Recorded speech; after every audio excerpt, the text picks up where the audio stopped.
Hey watch friends, today we're going to take a look at a uniquely styled dress watch from a company Vario, and this is part of their Empire series.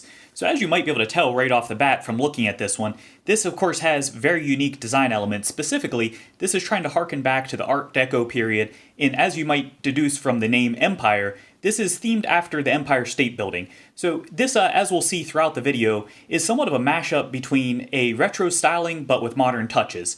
So look forward to showing you that. Before we jump into this though, I'd like to give you a preview of some upcoming pieces. This is an Alcatis Opus, and this is a 39mm watch. We'll look at a comparison between these two, and I'll actually have a trio of these coming up on the channel. I have 3 different colorways of this watch, so stay tuned for that one.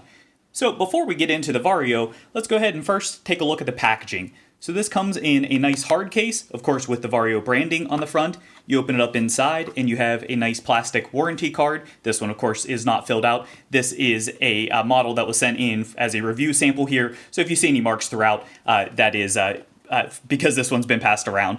And then you can see here, nice soft touch on the inside. And they did send this one with a couple straps, and we'll check those out as we go through the video. So with that out of the way, let's go ahead and jump right in and quickly look at the overarching specs. So as you can see, this is a fixed bezel unit. This is measuring in for the case at 38mm. At the fixed bezel, it's coming in at 35.5mm. The lugs are going to be a standard size at 20mm. The lug to lug is going to be coming in at 45.5mm. Thickness is nice and slim, and we'll talk about there is a slight variance here. This one is coming in at 11.25mm. This is actually, as we'll talk about, this is a mechanical piece. There is also an automatic version of this that's available, and we'll talk about more of that. But specifically for the thickness, the automatic does come in at 11.5mm. And if you're getting a chuffing in the background there, the dogs are trying to stay away from the cold. All right, as far as back to the specs, we have on this a flat sapphire crystal, and this does have an inner AR coating. As we just talked about, for the movement, this particular one is sporting the Miyota 6T33, and that is a hand-wound movement. It does not have hacking, so that is one thing to be aware of, but it does add on an exhibition caseback and some fancier decoration, but we'll look at that in more detail as well. The other option is going to be your workhorse movement, and that of course would be the Seiko NH38. So neither of those do come with a date complication. As you can see, keeps a nice clean dial overall, but of course we'll delve more into that. You might have noticed on the back, for water resistance, this is coming with 5 atmospheres or 50 meters, so it is sufficient for basic day-to-day, getting caught in the rain, hand washing, those kind of things, but certainly not one to take diving. As far as the weight on this leather strap, this is coming in at a very light 61 grams, so really pleasing on the wrist, and something you'd expect for a dress watch. It wears quite nicely, slim, comfortable, great there. So we already looked at the overarching accessories. I do want to note, so we took a look at the box that it comes with.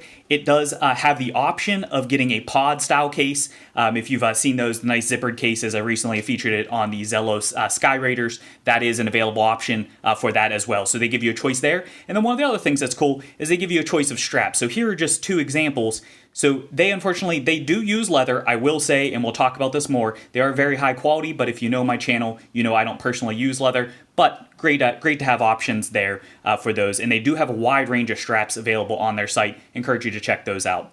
And then finally, for the warranty, it does come with a 1-year international warranty, as you might have noticed on the card. So with that out of the way, let's go ahead and start talking about some of the characteristics of this, because there's a lot of elements that we want to talk about here, and we'll look at comparisons with other watches and things along those lines as well. So first, let's talk about the dial. Overall, as you can see, this has a very clean dial presence to it. Not a whole lot going on, minimal dial text, just does have that Vario printed at the 12 o'clock position there, keeps it nice and clean. Additionally, this one I will note, so what we're looking at here is kind of a tuxedo style, but of course this is like a gilded tuxedo for this, which I think really lends itself nicely to this dress styling, and we'll talk about some of the characteristics.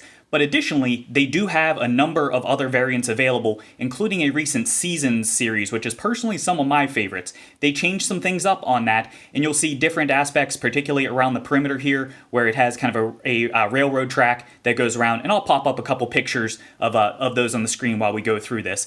And then additionally, you can get this traditional style in many different colorways as well. So I do encourage you, I'll pop up some, but there's way too many to show all on this video. So do check out their site and have a look around at the different options available.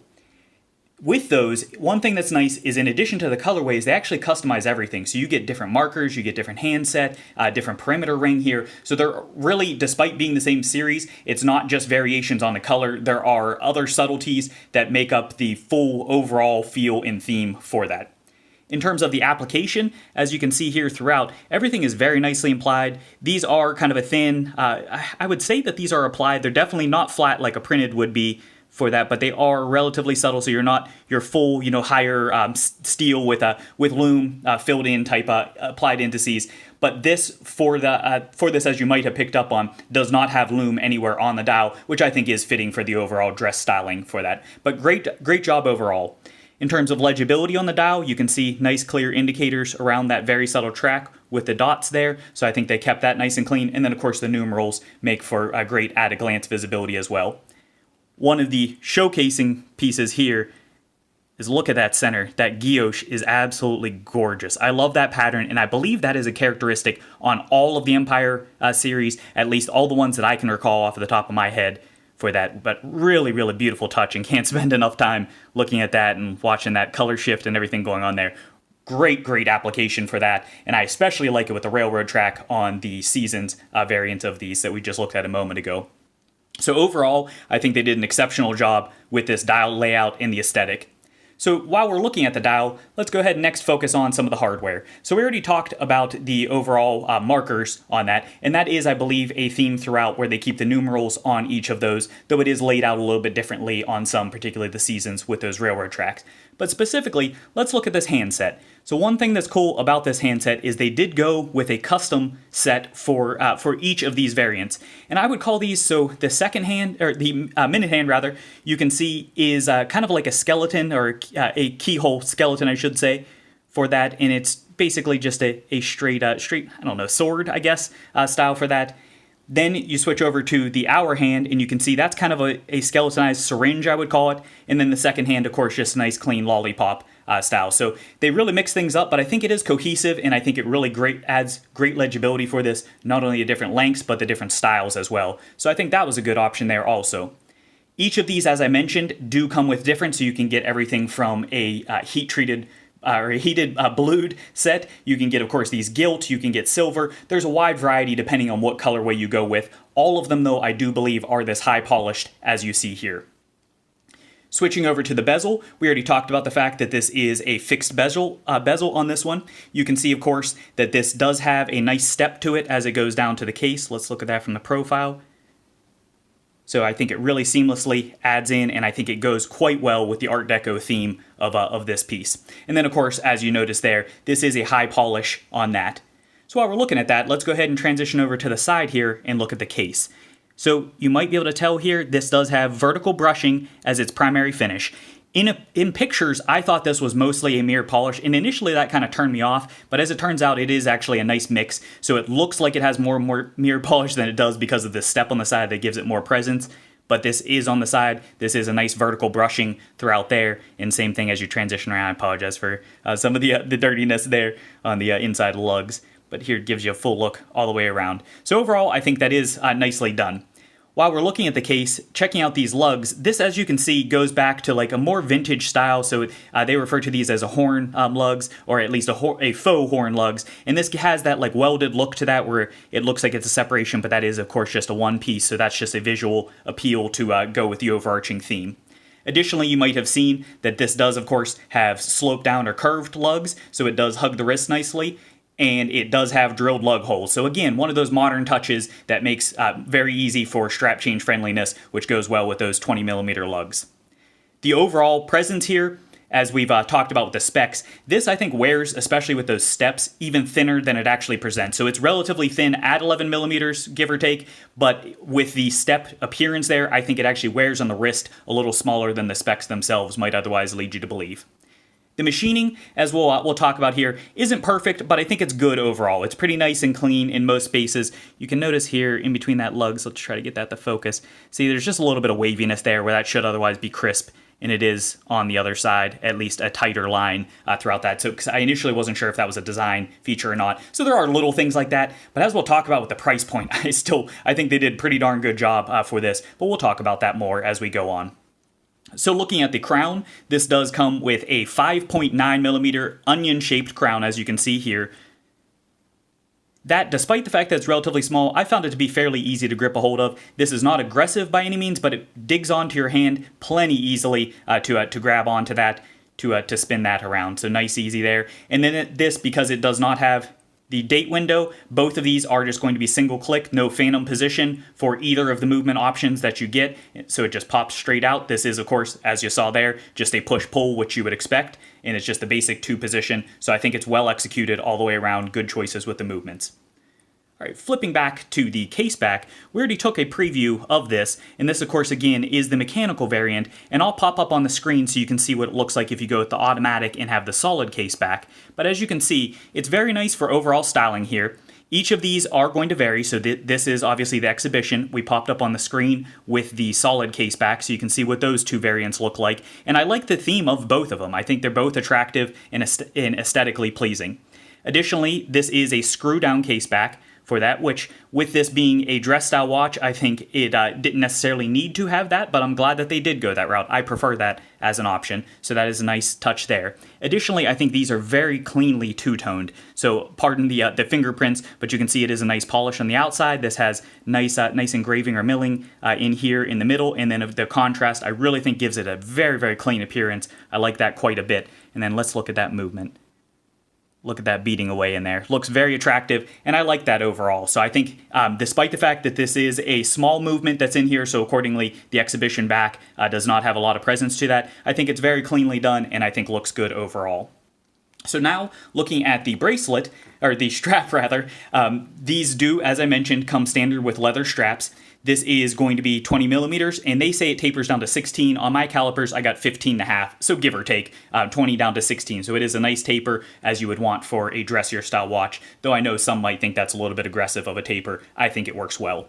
Additionally, you might have seen these do come standard with quick release buckles. So you've got drilled lugs, and you've got quick release. I said buckles, but I meant spring bars there. And then as far as the buckle, since I apparently have that one on the mind, you can see this is just a basic for that. Excuse me. It is a nice branded there, but it is just a basic polish, relatively simplistic for this. This is the least this is the least impressive part of otherwise impressive strap overall for the finishing. And let's look at the back. You can see that does have branding on there. It is, as I mentioned, these are leather straps, so not for me, but if they are your thing, then they are very nice. And on that note, you can see these are just crazy, crazy supple. I'm sure that these had seen some use, but as you can see, not really any patina or anything on them, so I don't suspect they've been used heavily, so that is very impressive result. So now, while we're on the topic of straps, let's go ahead and look at and see what this would look like with some other options. So for this colorway, there's with their gray leather. Here's if you wanted to go for a more formal, or a less formal style, go more casual. Not necessarily fitting with the theme, but I think it still works overall. This is a khaki canvas, and then I'll have an affiliate link in the description if you're interested. It's for Amazon. Any purchases you make through there do help out the channel, whether it's that strap or anything else, so do appreciate you clicking that. And then I want to look at this Kolareb. Here's on this Mako. So I have a full review of this one. This is kind of, I think, a neat look for that. This is one of their wooden straps. I think that gives it kind of a cool vibe for that. So I like that one as a combination. So you do have different options there. I wouldn't call this a strap monster, but I do think it gives you some versatility. Now, looking at some comparison pieces. So we already saw this next to this Opus, and that gives you an idea there. This is coming in at 39mm versus this at 38. So let's look at it next to another 38. This is a Zelos Nova, and that gives you kind of a feel for what that looks like for overall size and presence. You can see this is quite a bit thicker than the Nova, though overall, as far as the appearance of these, I don't think it looks too dramatic because of that step on the case. And then setting that one aside, and then here it is next to a larger Citizen. This is a 40mm Citizen. So that just gives you kind of an idea of how this one stacks up for overall and what you might expect there. So now let's go ahead and transition over, and we can take a look at this one in some outdoor lighting and see how it plays with the light. Seeing this one outside, you can see the light really starts to pop off of that gilt all over the dial, which adds some intrigue to that black and white. Looking at the case, you can of course see a better feel for the overall design as well as the polish and the brushing. I think it fits quite nicely on my 6.5-inch wrist overall, and I think for a dress style watch, I think it blends the line between casual and dress, so I think it is a relatively versatile piece, and I've been quite pleased with it. Alright, so there we have it. We've now looked at most of the characteristics of this watch, so let's get down to the closing thoughts as far as what are some positives, what are some critiques, and what is my overall summary. So for the positives, I think this has an abundance of visual appeal. I think it's really aesthetically pleasing, and I love all the variations that they have with the different colorways and the touches and attention to detail they had with those. Additionally, I think the theme is immediately recognizable. To me, as soon as you pick this up, you get that Art Deco vibe. I think the Empire State Building makes me think of the old school style elevators with the scroll across the top as you went across the floors there. Really cool touch. Think that's well done. Additionally, I think the finish is well executed throughout. There are some minor little hiccups that we talked about there, but overall, I think it is very pleasing. It is a very light watch, and I found it to be quite comfortable on the wrist as well. Additionally, I think one of the biggest selling features is the exceptional value here. So talking about the price, with this hand-wound movement, you're only looking at $368. If you switch over to the workhorse of the NH38, $348. To me, that packs exceptional value for what you're getting for the money. So I think that's really great and a win there. Some of the cons. If you do go with the mechanical watch, you, as I mentioned, do not get hacking with that particular movement. So that is kind of a downside there. Personally, I would opt for the automatic. I would stick with the solid caseback. I like the reliability of the NH movements, and I would want to have the hacking if I'm given the option. We talked about the minor machining. I think it is very minimal, especially at this price point, but it's little things I did want to point out. And then on the minute hand, I'm not sure if the camera will pick it up or not. The edges aren't the crispest that I've ever seen, or most crisp that I've ever seen there. You can see this does have, where I'm assuming it was broken off of the mold, it does have a little bit of edge deformation there. It's not easily noticeable in regular lighting conditions and regular usage, but it is something that I noted, and it's at this price point, I think it's reasonable, but I like to point out all the good and bad for you. So overall, where does that leave us? For me, personally, this is one that I didn't pick up. As I mentioned, this was sent in to me as a review sample. I will be sending this back. But I do regret it. After spending some time with this, I would have gone for the summer series of the seasons, or the summer version of the season series. That one, I think the blue on blue looks fantastic. Overall, I think if you like this style, to me, this is absolutely a winner. I think it's a very well done watch, and I think you get a lot for the money. The style isn't going to be for everybody, but I think if it does speak to you, and I think it would speak to more people on wrist than they might otherwise expect from this, I think it's definitely worth picking up. So overall, I think for not a whole lot of money, you get a very uniquely styled piece that's well done overall.